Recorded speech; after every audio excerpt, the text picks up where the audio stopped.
दोस्तों, हमने इस कहानी के दूसरे पार्ट में देखा था कि डॉक्टर रोहन अपनी अंतरिक्ष यात्रा के दौरान मिले सन्हेलोक नामक एक ऐसे ग्रह से वापस पृथ्वी पर लौटते हैं जहां पैसा नाम की कोई चीज़ नहीं होती। लेकिन वो दुनिया बहुत खुशहाल, खूबसूरत और एडवांस होती है। पृथ्वी पर लौटने पर वैज्ञानिक रोहन सन्हेलोक के बारे में थोड़ा सा बोलते ही बड़ी मुसीबत में पड़ जाते हैं।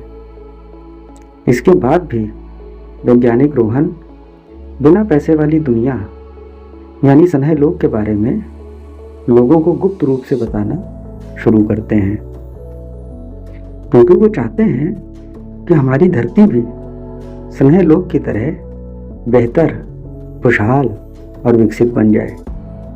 मगर पैसे वालों की बात तो दूर, वो आम जनता जो इस पैसे वाली दुनिया में बहुत परेशान है, कष्ट और दुख दर्द झेल रही है, गुलाम और पीड़ित है, वही जनता पैसे वाली दुनिया को बदलने की बात का विरोध करने लगती है और डॉक्टर रोहन से तरह तरह के सवाल और कुतर्क करने लगती है। अब हम इस कहानी के अगले एपिसोड्स में देखेंगे कि कैसे वैज्ञानिक रोहन लोगों के हर सवाल का जवाब देते हुए ये साबित कर देते हैं कि पृथ्वी पर मौजूद हर बुराई, कष्ट और समस्याओं का कारण पैसे वाली दुनिया ही है। और अगर इंसान और पृथ्वी को बचाना है तो पृथ्वी से पैसे का राज खत्म करना होगा।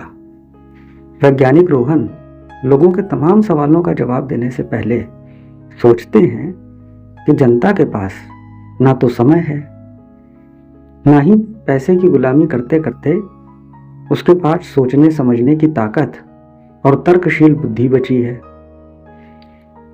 दूसरी तरफ आम जनता पैसे वालों के भारी भरकम मीडिया, शिक्षा संस्थानों और धर्म गुरुओं व बाबाओं के फैलाए हुए तमाम तरह के दुष्प्रचार का शिकार होकर गुमराह हो रही है और अपने को ही हर परेशानी और समस्या का दोषी मान रही है और तमाम तरह के भ्रम और पूर्वाग्रह पाले हुए है।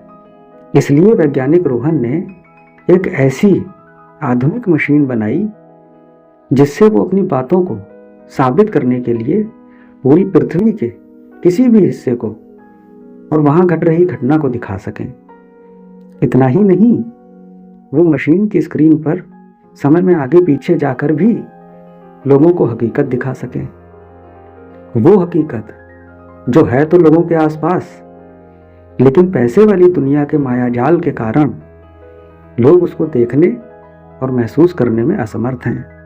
वैज्ञानिक रोहन ने इस तरह की एक आधुनिक मशीन को तैयार किया जिससे वो दर हकीकत को लोगों के सामने रखकर उनको महसूस करा सकें और उनके कारणों को सामने लाकर उसका पर्दाफाश कर सकें।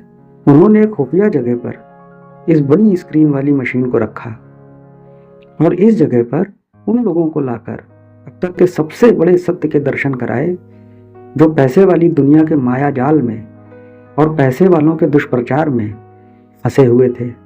अब पार्ट 3 में हम देखेंगे कि वैज्ञानिक रोहन ने लोगों के इस सवाल का क्या जवाब दिया कि गरीब नहीं होगा तो मेहनत कौन करेगा। लोगों ने कहा कि आदमी पैसे के लिए ही तो काम और मेहनत करता है और नई नई खोजें करता है। वैज्ञानिक रोहन ने कहा कि सबसे पहले तो मैं आपको बता दूं कि ये सवाल जनता का है ही नहीं। दरअसल इस पूरे संसार में फैली हुई ज्यादातर बातें और प्रचार पैसे वाले लोगों का फैलाया हुआ मायाजाल है, क्योंकि वही इंसानों पर राज करते आ रहे हैं और लोग सिर्फ शारीरिक रूप से पैसे वाली दुनिया और पैसे वालों के गुलाम नहीं हैं, बल्कि मानसिक और दिमागी रूप से भी उनके ऊपर पैसे वालों की सोच, मानसिकता और उनका फैलाया हुआ दुष्प्रचार हावी है। आम जनता की बुद्धि पर पैसे वाले शासन कर रहे हैं, इसलिए दिमागी गुलामी का शिकार होकर जनता अपने हितों की बात करने के बजाय पैसे वालों के मन के सवाल पूछ रही है। मुंह गरीब और आम जनता का है, लेकिन उसमें से बातें पैसे वालों के मन की निकल रही हैं। ये सवाल तो उन पैसे वाले लोगों की चिंता है जो सोचते हैं कि अगर पैसा नहीं होगा तो हम दूसरों की मेहनत को कैसे लूट पाएंगे। ये पैसा ही तो है जिसके दम पर हम लोगों से गुलामी करा सकते हैं। पैसे वालों की परेशानी ये है कि पैसा नहीं होगा तो उनके लिए काम कौन करेगा। ये मानसिकता कि आदमी सिर्फ पैसे के लिए ही काम करता है, सिर्फ एक पैसे वाले मालिक की लालची सोच है। अब मैं साबित करूंगा कि इंसान के काम करने या मेहनत करने से पैसे का दूर दूर तक कोई मतलब नहीं है। डॉक्टर रोहन ने ऐसे लोगों को अपनी आधुनिक मशीन की स्क्रीन पर लाखों वर्ष पुराने उन दृश्यों को दिखाया जिसमें पैसा नाम की कोई चीज ही नहीं थी। फिर भी इंसान बहुत मेहनती था। इंसान हमेशा भोजन, पानी और रहने के लिए अच्छे स्थान की खोज में लगा रहता था। वो दिखाते हैं कि कैसे इंसान ने उस समय भी बड़ी बड़ी खोजें करी। वो उस दौर को दिखाते हैं जब इंसान ने पत्थर से हथियार बनाए। उसके बाद इंसान ने लोहे की खोज की। जब इंसान ने लोहे की खोज की तो उस समय ये इतनी बड़ी उपलब्धि थी जितनी बड़ी आज की दुनिया में इंटरनेट की खोज भी नहीं है। जब हजारों साल पहले आग की खोज हुई थी तो लोगों की जिंदगी में इतना रोमांच भर गया था जितना आज के समय में नई नई टेक्नोलॉजी और मशीनें भी नहीं भर पा रही हैं। यानी जब पैसा नाम की चीज ही नहीं थी तब के इंसान आज के इंसान से ज्यादा मेहनती, ज्यादा ईमानदार, ज्यादा रचनात्मक और खोजी प्रवृत्ति के थे। इसलिए ये कहना कि इंसान सिर्फ पैसे की वजह से ही काम करता है, ये मात्र पैसे वाली दुनिया का एक दुष्प्रचार और मायाजाल है। उसके बाद वैज्ञानिक रोहन ने अपनी स्क्रीन का कैमरा वर्तमान दुनिया के अनगिनत छोटे बच्चों की ओर घुमाया और उन्होंने दिखाया कि किस तरह माँ बाप बच्चों को पकड़ पकड़ कर बैठाने में लगे हुए हैं, लेकिन बच्चा बिना कुछ किए बैठ ही नहीं पा रहा है। वो कभी खेलने लगता है, कभी बड़ों को काम करते देख उनकी नकल करते हुए खुद भी वैसा ही करने की कोशिश करता है, तो कभी बड़ों के पास बैठकर उनके काम में हाथ बटाने की जिद करता है। वो एक बड़े आदमी को भी दिखाते हैं जिसे सिर्फ एक जगह बैठकर किसी का इंतजार करना पड़ रहा है, लेकिन वो बैठ नहीं पा रहा है बल्कि बेचैन होकर इधर से उधर चल रहा है। वैज्ञानिक रोहन कहते हैं कि उपरोक्त उदाहरणों से इस बात का अपने आप पता चल जाता है कि इंसान अपने स्वभाव से और कुदरती रूप से ही मेहनती है। वो बिना काम किए रह ही नहीं सकता। लेकिन ये अमीर गरीब और पैसे वाली दुनिया की ही देन और विडंबना है कि जिनके पास बहुत पैसा हो जाता है वो खुद कुछ ना करके पैसे के दम पर दूसरों से गुलामी कराने लगते हैं।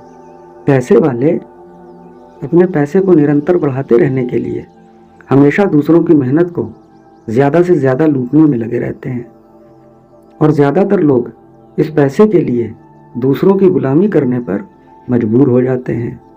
वो कहते हैं कि अमीर और पैसे वालों के लिए गरीबों और बेरोजगारों की भीड़ बहुत फायदेमंद है, क्योंकि वो अपने पैसे के दम पर ऐसी गरीब और बेरोजगार जनता की मजबूरी का फायदा उठाकर उसकी मेहनत को बड़े आराम से लूट सकते हैं और लोगों से जैसा चाहें वैसा काम भी करा सकते हैं। अपनी इस बात को साबित करने के लिए वो अपनी स्क्रीन पर 100 साल पुरानी एक ऐतिहासिक घटना को दिखाते हैं। वो एक गुलाम देश को दिखाते हैं जिसकी जनसंख्या 40 करोड़ है, लेकिन जिस सेना के दम पर इस देश को गुलाम बनाया गया है वो मात्र 4 लाख लोगों की है। यानी सिर्फ 4 लाख लोगों को वर्दी, तनख्वाह और हथियार देकर 40 करोड़ लोगों वाले देश को गुलाम बना रखा है। लेकिन इससे भी ज़्यादा चौंकाने वाली बात यह है कि इस 4 लाख की सेना में कोई और नहीं बल्कि उसी गुलाम देश के रहने वाले लोग ही शामिल हैं। वैज्ञानिक रोहन लोगों से कहते हैं कि देखा आपने पैसे का कमाल, किस तरह राज करने वाले देश ने इस देश के गरीब लोगों को तनख्वाह देकर, वर्दी पहनाकर और हथियार पकड़ाकर सेना बना दी और फिर इसी सेना के दम पर देश को गुलाम बनाया और लूटा। हमने इस उदाहरणों में देखा कि पैसा किस तरह इंसान को इंसान का दुश्मन बना देता है, भाई भाई को आपस में लड़ा देता है। ऐसे लोगों से डॉक्टर रोहन ने एक और बात कही कि आपके हिसाब से इंसान नहीं, वो गरीब मेहनत करता है जिसके पास पैसा नहीं है। यानी आप ये स्वीकार करते हैं कि अमीर और पैसे वाले लोग मेहनत नहीं करते, और जो मेहनत नहीं करता फिर भी सबसे ज़्यादा पैसे और संपत्ति का मालिक है। इसका मतलब वो समाज पर बोझ है और दूसरों की मेहनत से मोटा होता है, क्योंकि मेहनत गरीब ही करता है और उसके बाद भी गरीब ही रहता है। यानी उसकी मेहनत उसके काम नहीं आती बल्कि पैसे वाले के काम आती है। इस हिसाब से तो ऐसे अमीर व्यक्ति की समाज में कोई जगह ही नहीं होनी चाहिए। वो एक खून पीने वाली जोंक है और समाज पर बोझ है, लेकिन हमने उसको मालिक बनाकर सर पर बैठा लिया है। वहाँ बैठे लोग वैज्ञानिक रोहन से कहते हैं, आपकी ये बात तो अच्छी तरह समझ में आ गई कि इंसान पैसे के लिए ही काम नहीं करता और वो कुदरती रूप से ही मेहनती है। लेकिन एक बात नहीं समझ में आई, आखिर पैसे वाला लोगों की मेहनत को लूटता कैसे है? दोस्तों, इस सवाल का जवाब इस कहानी के अगले पार्ट में देखें। दोस्तों, वीडियो पसंद आया हो तो लाइक और शेयर कर दीजिए और नए वीडियो के लिए हमारे चैनल को भी सब्सक्राइब कर लीजिए। धन्यवाद।